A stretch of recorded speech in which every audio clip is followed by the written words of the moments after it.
So I have the 11 rack down here by Avid Audio, I think it's called. They are, but what I thought would be an interesting question is if you were to utilize this live, and then I overthunk it, because that's what I do sometimes.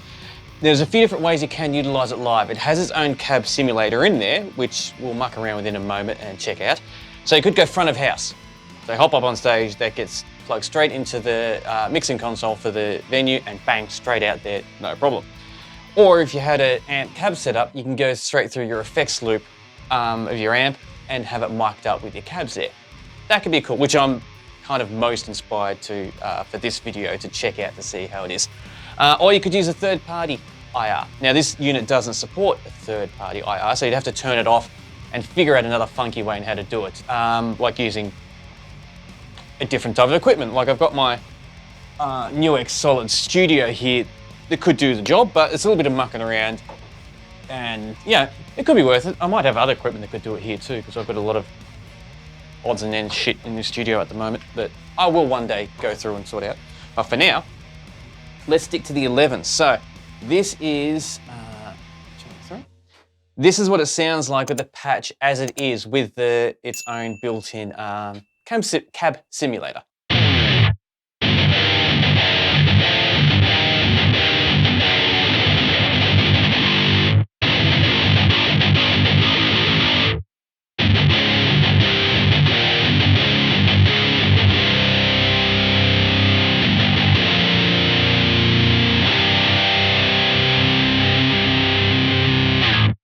So I did this patch probably about 6 or 7 years ago now, roundabouts, when I was recording an album with it, and that was in drop C tuning. So now I'm in drop G. I'm actually happy because it doesn't sound as muffled and as lost in the low end as I thought it might have been.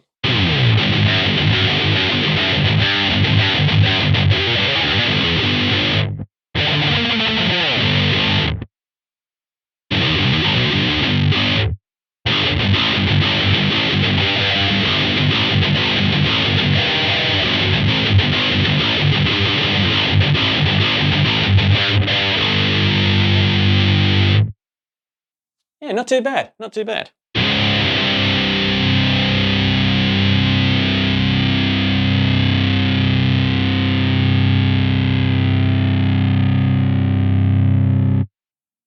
That's when the noise gate kicks in and does it. I was curious to see how much sustain it had. All right, so now let's go to the amp. So I've got my Harley Benton GPA 100 here, which is really cool because it's nice, dry, and just loud. Let's turn that down before I turn it on. Going into my Harley Benton 2x12s, which have vintage 30s in there with just a classic SM57 in front of it. Now I might have to check the levels a bit here to make sure they're, yeah. Let me plug it in first. So turn you off. There we go. And this unit has an option of, if you want, you can go straight out of a plug at the front that goes straight to the amp. So it automatically turns off, in theory, we're going to find out, turn off the actual cab simulator in there and bypasses it. For situations like this where we don't need to muck around and edit them, which I definitely appreciate. So turn on the SM57.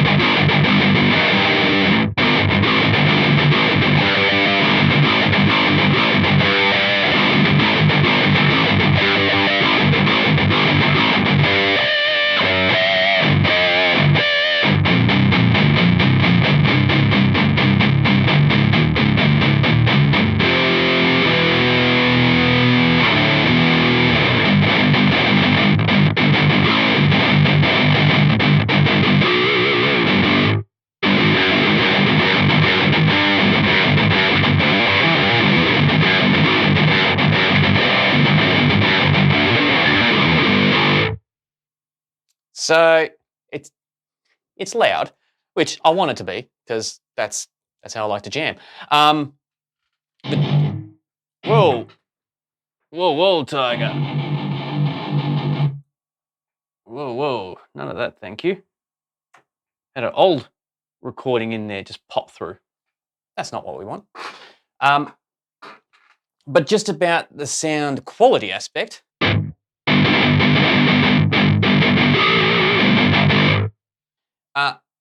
it feels like about 20 times better than the cab simulator that they've got in there.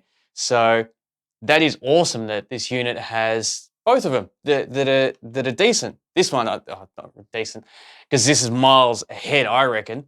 Hopefully it's capturing it good on there for you to hear, but what I'm hearing in the room is sounding fucking spectacular.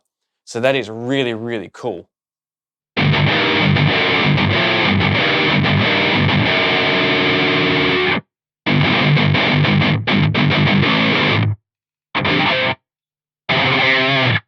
The noise gate still closed off a little bit too hard for this, but you know, if you're doing something that's a little bit technical and stop and start for live, you might want it to be that snappy. That's not a bad thing. You just got to cater around it while you play.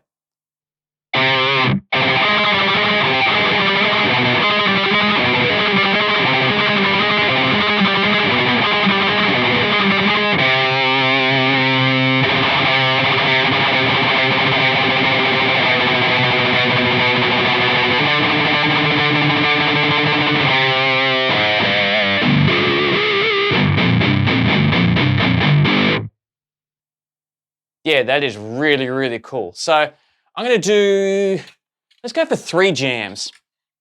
I'm in a 3 jam type of mood today.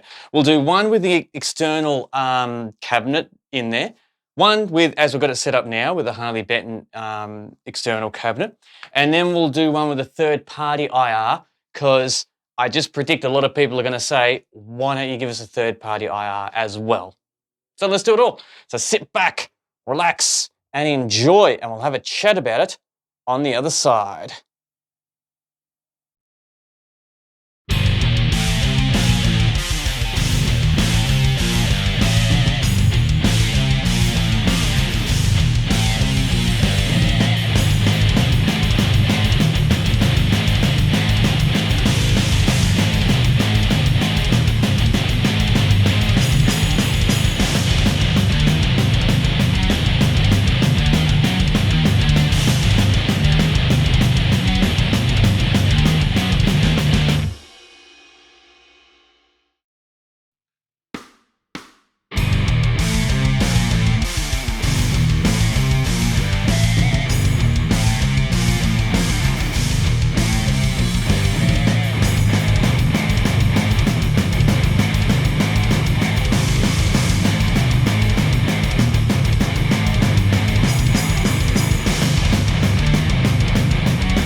So there we have the 3 different type of jams that we did.